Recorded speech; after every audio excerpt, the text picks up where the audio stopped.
up on Evening Edition. A Pennsylvania court says no man is above the law. Plus, President Trump takes the stage in New York. And SIU students looking for a job got a chance to meet with future employers. Live from Southern Illinois University, you're watching River Region Evening Edition.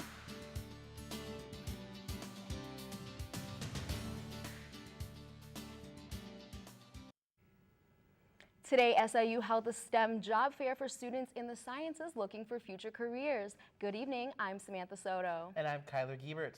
The science, technology, engineering, and math majors at SIU had the opportunity to sell themselves to future employers.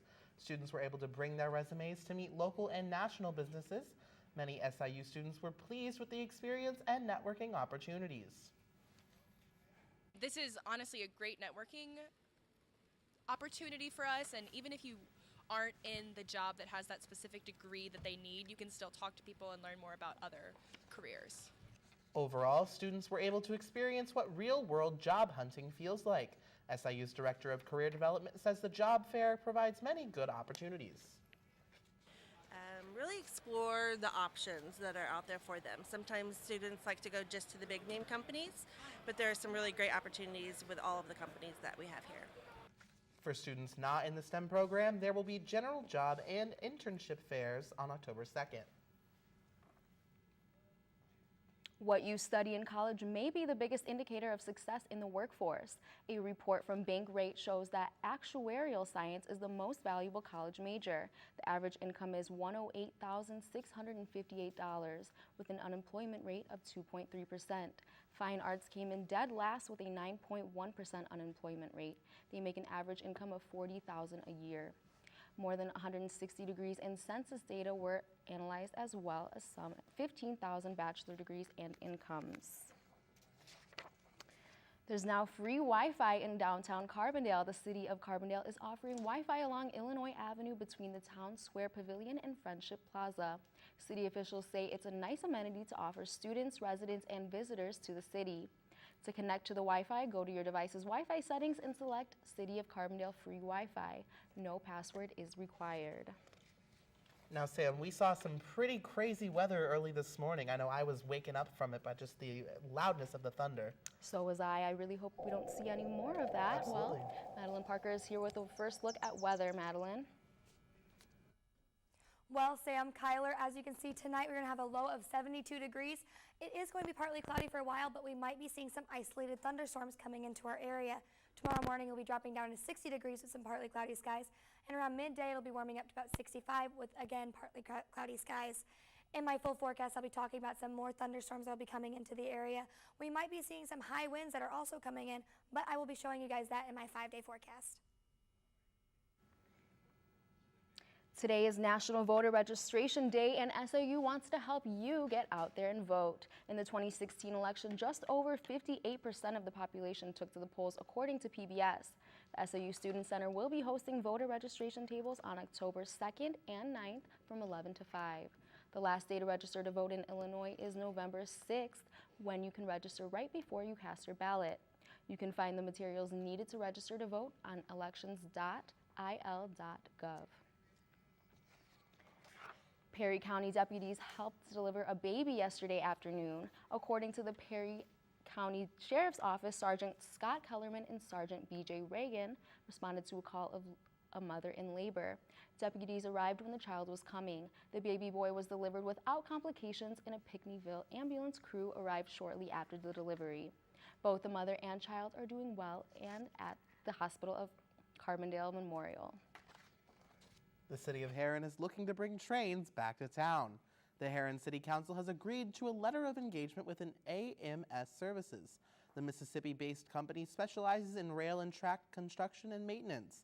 AMS plans to bring 25 jobs and $1 million in payroll to the city. AMS Services will also pay the city for storing rail cars. Mayor Steve Frattini says he plans to sign the letter later this week. He says it will take AMS 30 to 45 days to begin work. And the city of Carbondale is hosting an open house this hour to present its plans for the Oakland Avenue reconstruction project. The meeting allows the public to learn about more improvements to rebuild Oakland Avenue from Chautauqua Street to Walnut Street.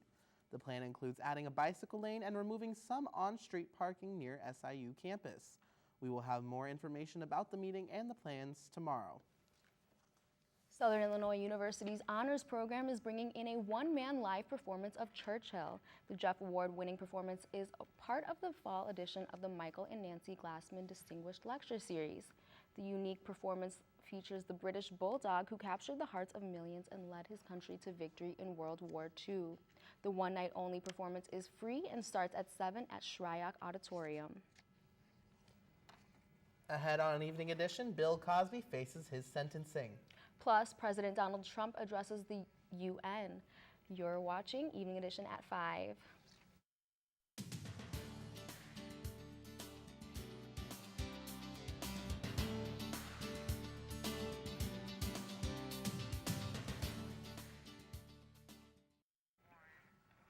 Bill Cosby is going to state prison. The judge in Cosby's sexual assault case sentenced him to between 3 to 10 years behind bars, denying the defense attorney's request for house arrest. Before he was sentenced, the judge labeled Cosby as a sexual violent predator. Attorney Gloria Allred spoke on verdict. The court has imposed a 3 to 5 year term, 3 years after which he can seek parole.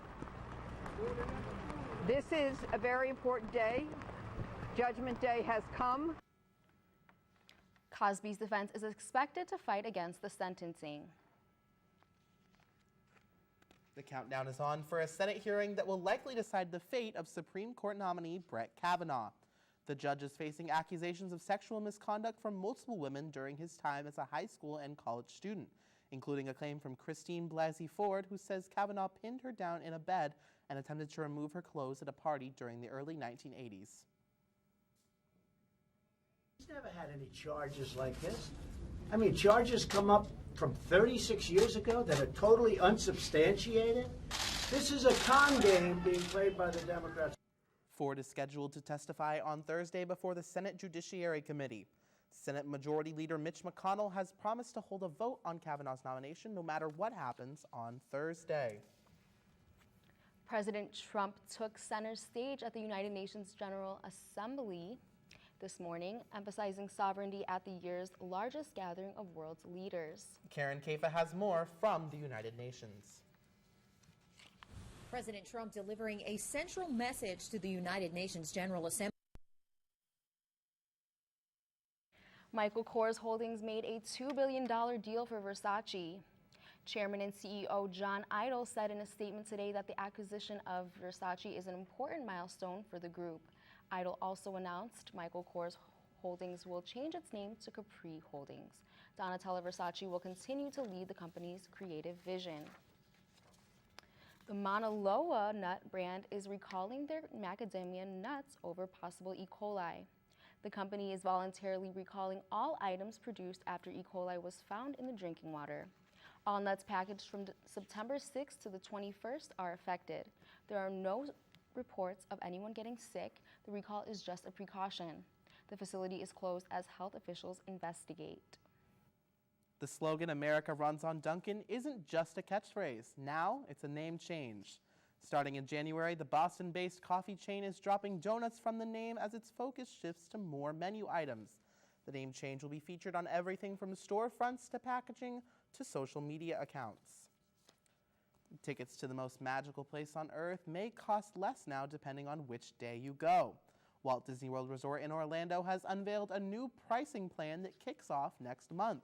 Starting October 16th, one-day park tickets will cost between $109 and $129 depending on which day you visit. The company also announced that ticket prices for the Magic Kingdom will no longer include an additional fee. Disney hopes this new plan will help spread out attendance throughout the year. More than a week has passed since Hurricane Florence struck the East Coast, and for some, the worst is yet to come. Georgetown County, South Carolina is likely to see floodwaters at least 10 feet deep this week. The area missed the worst of Hurricane Florence. However, it's located at the mouths of 3 rivers, and thousands have already been urged to evacuate. We expected to see peak levels of water levels here in the late hours of Wednesday evening and into early morning hours of Thursday, the 27th. Portable dams are set up along Highway 17 in Georgetown, and schools are closed until further notice. Some of the rainwater causing problems for South Carolina has been flowing downriver from North Carolina. After a rainy start to the morning, are we going to see more rain? Madeline has your forecast next. But first, on Wall Street, stocks ended the day with mixed results. The nightly business report has more coming up at 5:30.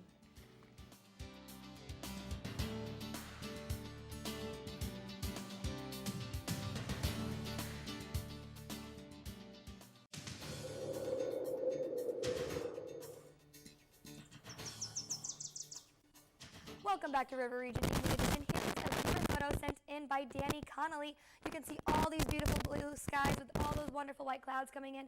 But if you look over here, you got a nice view of the SIU Carbondale logo. If you have a clear photo you would like to send in, please send it to our Facebook or Twitter at River Region News. Now when we look at our temperatures for right now, we can see that it is 83 degrees with partly cloudy skies. As you can see all over here, our dew point is at 61. We had 66% humidity today and a southwest wind of 13 miles per hour. Now when we look at our almanac, we can see that today was our high of 83, which we did in fact reach with our low of 58 degrees. But when we look at our average temperatures, we had an average high of 78 degrees, which was a little bit lower than our average high, so it was a little bit warmer today than normal. And our average low was 51, which is also a little bit lower than our low of today. Now, if we look at our temperatures around the region, we can see that, yes, Carbondale is at 83 right now with partly cloudy skies. Marianne is a degree higher at 84 degrees with partly cloudy skies. Belleville is at 80 degrees with partly cloudy skies, so a little bit cooler. Cape Girardeau is at 83 with partly cloudy. Paducah is at 85 with partly cloudy skies, and the lowest was over here in Evansville at 78 degrees with cloudy skies rather than sunny. So if we look at our national temperatures, we can see that there's a trend throughout the entirety of the United States. It was starting to cool down today. We can see that all throughout St. Louis, in from Chicago down to St. Louis, we were experiencing temperatures into the mid-70s up into the low 80s. So there's been a little bit cooler than it's been in the past. We even have a lot more blue coming in. So that means that there is a cold front coming in. As you can see right here, that cold front is moving all the way from Minnesota all the way through this region. We do have some thunderstorms up in the northern part of Illinois, so those will be coming into our area possibly. But we are encapsulated completely in this orange line, which is some thunderstorms and some rain. But for tonight, we will see that we have some isolated thunderstorms, but it will be partly cloudy skies whenever those isolated thunderstorms move out of our region. We do have some high wind gusts up to 19 miles per hour. They will be starting in from the southwest at 13 miles per hour. For tomorrow, however, it will be 60 degrees with partly cloudy skies with a northwest wind at 11 miles per hour. So it will be pretty windy. And tomorrow, our high is 69, so it is going to be dropping down in temperature because of that cold front that was moving in. It will be partly cloudy skies with wind gusts up to 20 miles per hour. And those gusts will be staying until tomorrow night when the temperature drops down to 52 and we will have some cloudy skies, but we will be having a wind start at 5 miles per hour from the northeast. But let's take a look at this 5-day forecast. On Wednesday, our high is 69 degrees, which is way lower than we've seen recently. It's past the 70s. We will be going back up into the 70s from Thursday, Friday, and Saturday. But on Sunday, we will be going back to 80. But look at those low temperatures. Those are in the 50s. We haven't been seeing those for a while. So I'm hoping and praying that that means fall is finally here. Absolutely, and hopefully we won't see as much of that rain that we got last night. And you know, that means it's going to be beautiful weather for that football game on Saturday. Absolutely. Definitely. Thanks, Madeline. And now here's Patrick Cota with a preview of what's coming up next in sports. Patrick? Well, coming up, the St. Louis Cardinals are fighting for their playoff lives, and the Saluki volleyball team hits the road in conference play. You're watching River Region Evening Edition on WSIU.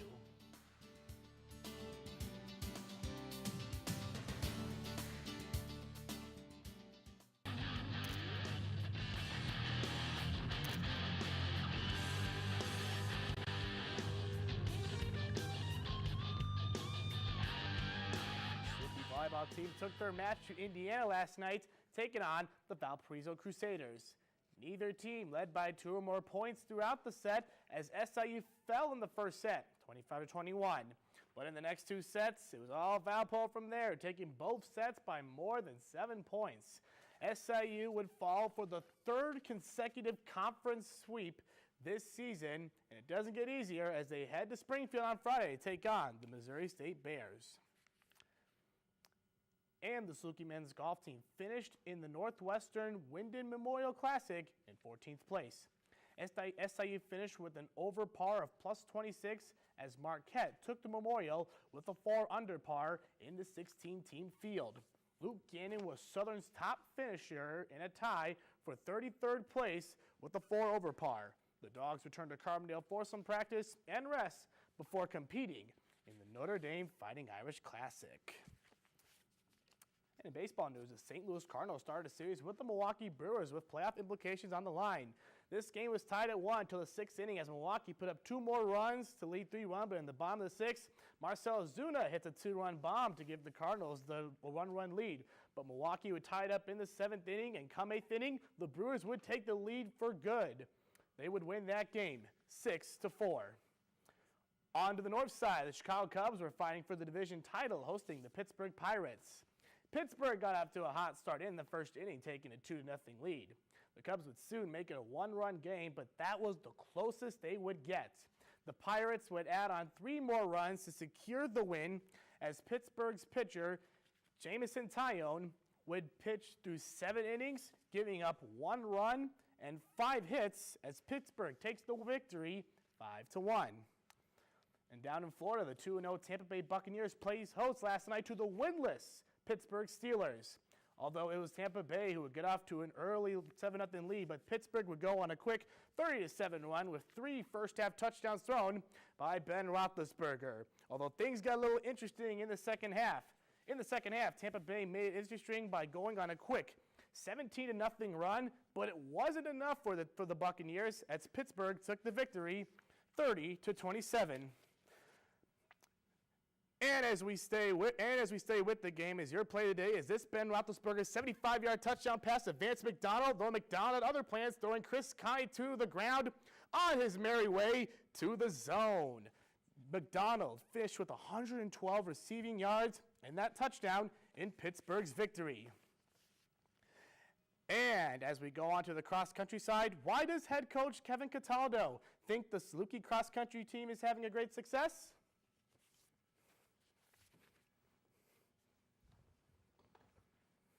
On the men's side, we're still pretty young, but we're moving right along as expected. And then on the women's side, we're really young. I mean, we've had our last meet at Vanderbilt. We only had 1 person that competed there last year compete this year. So we have a lot of freshmen. We have 6 freshmen, and it's just a learning experience for them, a lot of them. Find out more on the Emmy-winning Saluki Sports View this Thursday. That's right, it's Saluki Sports View this Thursday. Absolutely, very exciting. It's going to be a good one. Lots of other sports. Looking forward to seeing some of those football reels that we got. Oh, yeah. Absolutely. Thank you, Patrick. No problem. Is the sunshine going to stick around for the rest of the week? Madeline has a final check of the forecast next. But first, as we had to break, be sure to follow us on social media at River Region News and check out our website for more local news. We'll be right back.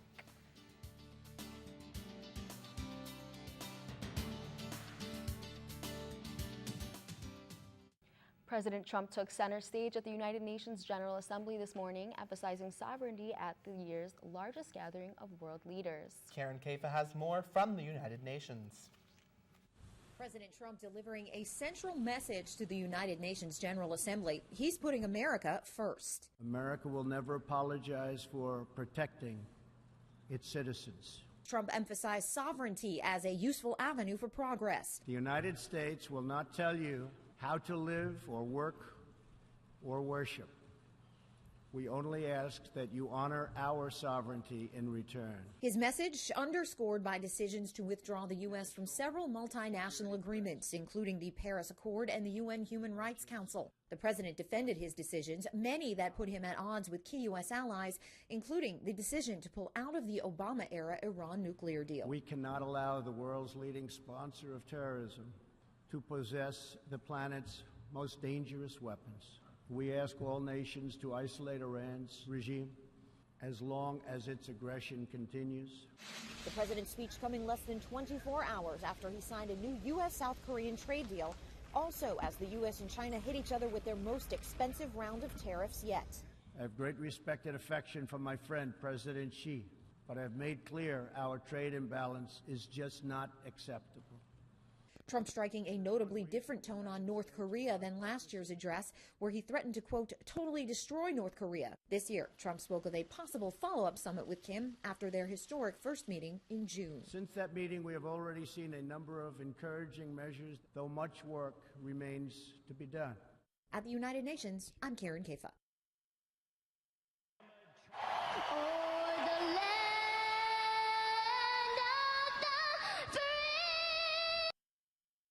The girl wowed a Major League Soccer crowd with her rendition of the Star-Spangled Banner.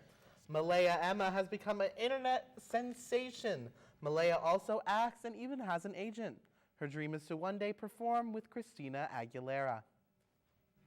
Now, a true story on a person getting rewarded for their good deeds. Virginia veteran Ben Landrum spent his own disability check on 15 grocery carts of supplies for Hurricane Florence storm victims in the Carolinas. The local sheriff's office gave him a hand loading the supplies into his vehicle, and they noticed Landrum's wheelchair was falling apart. A Good Samaritan then gave Landrum a wheelchair on Sunday. Now, Madeline, tell us a little bit more about this weather pattern that we're going to be expecting over the next few days. Well, it is going to be a lot like that little girl singing. It's going to blow you away. We've got a lot of wind. We've got some clouds that will be moving into our area. We have a 69-degree temperature for the high on tonight. Tomorrow it'll be 72. It'll be continuing on to 70s throughout the week. And on Sunday it'll be high for 80 degrees. All righty. Well, thank you, Madeline. And thank you for joining us tonight. The Nightly Business Report is next. I'm Kyler Giebert. And I'm Samantha Soto. For Madeline Parker, Patrick Cotto, and all the students who work on Evening Edition, have a good night.